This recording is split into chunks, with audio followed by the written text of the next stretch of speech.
पहली महिला serial killer, मंदिर में बांटती थी मौत का प्रसाद, जेब में साइनाइड रखने वाली लेडी की डरावनी कहानी। India's first female serial killer Karnataka की रहने वाली केडी केम्पम्मा नाम की महिला भारत की पहली महिला सीरियल किलर है। उसके अमीर बनने के ख्वाबों ने उसे मौत की सौदागर बना दिया।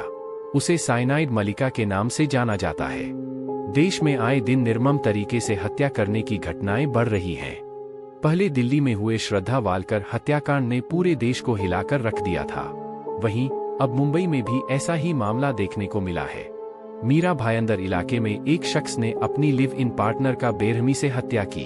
फिर उसने युवती की लाश को धारदार हथियार से कई टुकड़ों में काट दिया। इतना ही नहीं, दरिंदे ने लाश से बदबू को मिटाने के लिए टुकड़ों को कुकर में उबाल दिया। लेकिन इन निर्मम हत्याओं में केवल पुरुष ही शामिल नहीं है, बल्कि कुछ महिलाएं भी सीरियल किलिंग की दुनिया में मौत का दूसरा नाम बन चुकी हैं। ऐसा ही एक नाम था केडी केम्पम्मा का। यह खुद एक महिला होकर महिलाओं की मौत की सौदागर बन गई थी। मंदिर को बनाया मौत का अड्डा। केडी केम्पम्मा नाम की महिला की आंखों में केवल दिन रात अमीर बनने का ख्वाब था। आंखों में अमीरी के सपनों ने इस महिला को भारत की पहली महिला सीरियल किलर बना दिया था। इस महिला ने केवल अमीर महिलाओं को अपना निशाना बनाया था।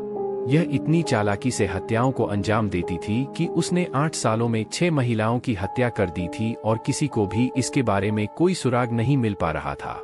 केडी केम्पम्मा नाम की महिला ने इंसान तो छोड़ो, भगवान को भी नहीं छोड़ा था। यह भगवान के चरणों में ही सीरियल किलिंग करती थी। क्यों कहा जाता था साइनाइड मलिका? कर्नाटक की रहने वाली और भारत की पहली महिला सीरियल किलर को साइनाइड मलिका के नाम से जाना जाता है। इसका यह नाम यूं ही नहीं पड़ा, बल्कि इसके क्रूर कृत्य के कारण केम्पम्मा को साइनाइड मलिका कहा जाता है, क्योंकि यह साइनाइड मिलाकर ही हत्याओं को अंजाम देती थी। आज से 25 साल पहले साइनाइड मलिका ने पूरे बेंगलुरु में हड़कंप मचा दिया था। महिलाओं को घरों से बाहर जाने में भी डर लगने लगा था। वह सोचती थी कि कहीं अगला निशाना वो न बन जाए।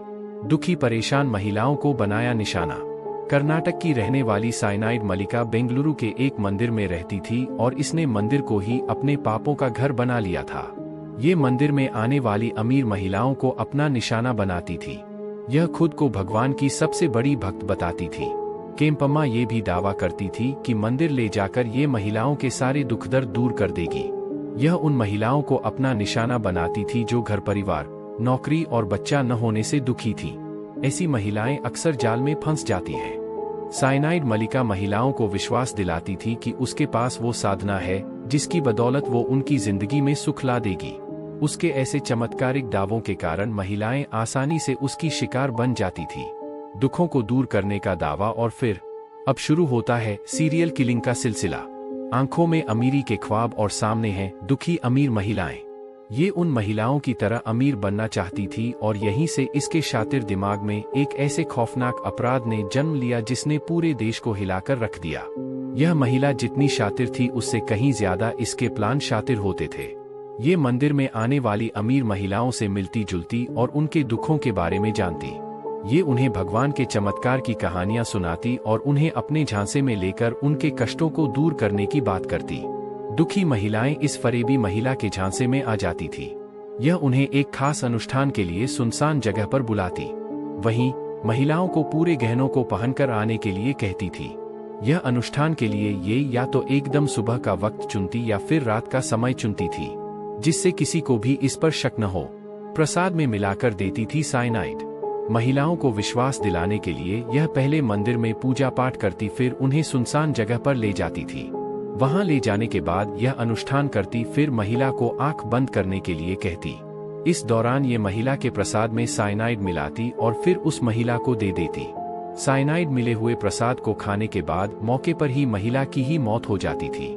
उसके बाद यह महिला के शव पर पहने हुए एक एक गहनों और पैसों को लेकर फरार हो जाती थी। ममता राजन को बनाया अपना पहला निशाना। साइनाइड मलिका ने साल 1999 में बेंगलुरु की रहने वाली ममता राजन को अपना पहला निशाना बनाया था। महिला से चिकनी चुपड़ी बातें की और दुखों को कम करने के नाम पर फरेब धार्मिक अनुष्ठान किया और प्रसाद में साइनाइड मिलाकर उसकी हत्या कर दी। इसी साल ने इसने 5 अमीर महिलाओं की हत्या कर दी थी। कर्नाटक की महिलाएं खौफ में रहने लगी थी, क्योंकि आए दिन अखबारों में अमीर महिलाओं की मौत की खबरें छपती, लेकिन कातिल कौन है ये बेनकाब नहीं हो रहा था। लेकिन फिर उसने अपना प्लान चेंज किया। पुलिस को इस पर शक न हो इसलिए अब इसने कुछ सालों तक हत्या नहीं की और यह अमीर घरों में जाकर साफ सफाई का काम करने लगी थी। एक घर में यह चोरी करते पकड़ी गई थी, जिसके बाद इसे 6 महीने की जेल की सजा हुई थी। जेल से बाहर आने के बाद फिर की हत्याएं। जेल से बाहर आने के बाद इसके अमीर बनने के ख्वाबों ने एक बार फिर तूल पकड़ लिया और इसने हत्याओं का वही पुराना पैंतरा अपनाया। 5 कत्ल करने के बाद इसने साल 2006 में बड़ी घटना को अंजाम दिया। साइनाइड मलिका ने इस बार बेंगलुरु की रहने वाली नागवेनी नाम की एक बेहद अमीर महिला को अपना निशाना बनाया। नागवेनी को कोई संतान नहीं थी, इसलिए वह आसानी से इस फरेबी महिला के जाल में फंस गई। कैसे पकड़ी गई सीरियल किलर? उसी पुराने अंदाज में केम्पम्मा ने पूजा पाठ और एक खास साधना करवाने के लिए इस महिला को भी सुनसान इलाके में ले जाकर साइनाइड दे दिया। इस बार की हत्या से फिर से महिलाएं खौफजदा हो गईं। पुलिस ने अब पूरा फोकस साइनाइड पर किया और उन्होंने सभी पुरानी फाइलें खोली और सभी की कड़ी एक दूसरे से जुड़ती थी। पुलिस को पता चल गया कि किलिंग का तरीका पहले भी यही था और अभी भी यही है। वहीं उन्होंने यह भी पाया कि सभी हत्याएं लूट के इरादे से ही की गई है।